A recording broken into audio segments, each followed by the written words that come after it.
Hello दोस्तों, मेरे द्वारा आपको सीडीपी की प्रैक्टिस की सीरीज कराई जा रही है, जिसमें आज का सेकंड पार्ट है सीडीपी प्रैक्टिस सीरीज का। चलिए अब हम स्टार्ट करते हैं आज के पहले क्वेश्चन से, जिसमें बोला गया है कि बुंड के अनुसार चेतना के कितने अंग हैं। जिसमें ए ऑप्शन दिया है 3, बी ऑप्शन दिया है 2, सी ऑप्शन दिया है 4 और डी ऑप्शन दिया है 5। जब बुंड के अनुसार हम चेतना के अंगों की बात करें तो बुंड ने चेतना के अंग 3 बताए हैं, तो इसका राइट आंसर हो जाएगा ए। अब 3 अंग कौन कौन से हैं? जो 3 अंग उन्होंने बताए हैं, पहला बताया संवेदना या प्रत्यक्षीकरण, दूसरा उन्होंने भाव बताया और तीसरा उन्होंने बताया प्रतिमा। तो इसके आधार पर इसका राइट आंसर हो जाएगा A is the right answer. अब हम नेक्स्ट क्वेश्चन पर चलते हैं। नेक्स्ट क्वेश्चन में क्या बोला गया है कि द कॉन्सेप्ट ऑफ हार्मिक नामक पुस्तक का प्रतिपादन किया है। अब द कॉन्सेप्ट ऑफ हार्मिक का प्रतिपादन किसने किया है, इसके ऑप्शन हम देखते हैं। ए ऑप्शन दिया हल, बी ऑप्शन दिया मैकडुगल, सी ऑप्शन दिया बुंट और डी ऑप्शन दिया William James. The concept of hormic के बारे में बात करें तो इसका जो प्रतिपादन किया था वो प्रतिपादन किया था हमारे मैकडुगल ने। तो मैकडुगल उद्देश्यवाद के जनक कहे जाते हैं, उनके आधार पर ही यह पुस्तक का प्रतिपादन किया गया था, the concept of harmonic.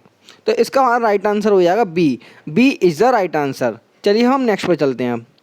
Next question में बोला गया है कि मनोविज्ञान मानव व्यवहार एवं मानव संबंधों का अध्ययन है, किसने कहा है ये? तो ए ऑप्शन दिया है स्किनर ने, बी ऑप्शन दिया क्रो एंड क्रो ने, सी ऑप्शन दिया वॉटसन ने और डी ऑप्शन दिया मन ने। तो इस परिभाषा की हम जब बात करें तो इसका जो राइट आंसर हो जाएगा वो क्रो एंड क्रो के अनुसार उन्होंने बोला था कि मनोविज्ञान मानव व्यवहारों एवं मानव संबंधों का अध्ययन है। तो इसका राइट आंसर हो जाएगा B is the right answer. अब इसी के आधार पर हम नेक्स्ट क्वेश्चन पे चलते हैं। तो नेक्स्ट क्वेश्चन में क्या बोला गया है कि मन का विज्ञान पहली बार किसने कहा? तो इसमें ए ऑप्शन दिया पम्पनोजी, बी ऑप्शन दिया बुंट ने, सी ऑप्शन दिया प्लेटो ने और डी ऑप्शन दिया वॉटसन ने। जब मन के विज्ञान की हम बारे में बात करें तो मन का विज्ञान जो बोला है सर्वप्रथम पम्पनोजी ने बोला है, और जो बुंट ने बोला था, बुंट चेतना के विज्ञान का अध्ययन किया था इन्होंने। प्लेटो और सुकरात थे, उन्होंने आत्मा का विज्ञान के बारे में बताया था, और जो वॉटसन थे उन्होंने व्यवहारवाद के जनक कहे जाते हैं ये। तो इसका जो राइट आंसर हो जाएगा हमारा ए पम्पनोजी। तो A is the right answer. अब हम नेक्स्ट पे चलते हैं। नेक्स्ट क्वेश्चन में बोला गया है कि किशोर मनोविज्ञान के जनक कौन कहे जाते हैं। तो किशोर मनोविज्ञान के जनक में ऑप्शन हमारा पहला है ए कॉल्सनिक, बी ऑप्शन स्टैनली हॉल और सी ऑप्शन दिया ट्रो और डी ऑप्शन दिया थॉर्नडाइक।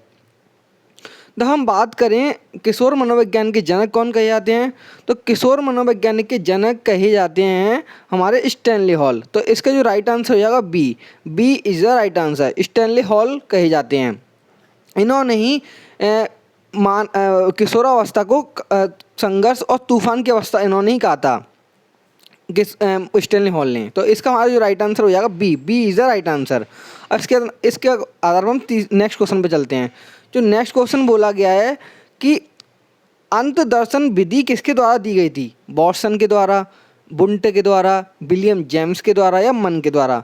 जब अंत दर्शन विधि के बारे में हम जब बात करें तो अंत दर्शन विधि के जो जनक कहे जाते हैं वो बुंट कहे जाते हैं, क्योंकि इन्होंने अंत दर्शन विधि को दिया था क्योंकि इसमें चेतना दिखाई नहीं पड़ती है।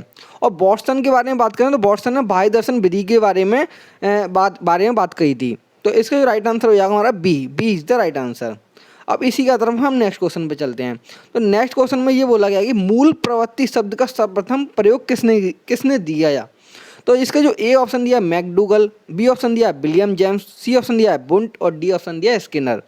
तो मूल प्रवृत्ति शब्द के बारे में बात करें हम तो मूल प्रवृत्ति शब्द का सर्वप्रथम प्रयोग विलियम जेम्स ने किया था, और जो मैकडुगल ने मूल प्रवृत्ति के 3 पक्ष बताए थे इसमें। तो सर्वप्रथम जब बात करें तो मैकडुगल ने तो 3 पक्ष बताए थे मूल प्रवृत्ति के, और जो मूल प्रवृत्ति शब्द का सर्वप्रथम प्रयोग किया था वो विलियम जेम्स ने किया था। इसके अलावा हमारा जो राइट आंसर हो जाएगा वो हो जाएगा B is the right answer. अब हम नेक्स्ट क्वेश्चन पे चलते हैं, जो आज का अंतिम क्वेश्चन है। जो इसमें बोला गया कि प्रश्नावली विधि के जनक कहे जाते हैं। ए ऑप्शन दिया सुकरात, बी ऑप्शन दिया वुडवर्थ, सी ऑप्शन दिया ब्रूनर, डी ऑप्शन दिया लोविट। तो अब प्रश्नावली विधि के बारे में हम बात करें तो उससे पहले हमारा एक क्वेश्चन और बनता है कि प्रश्नोत्तर विधि के जनक कौन है।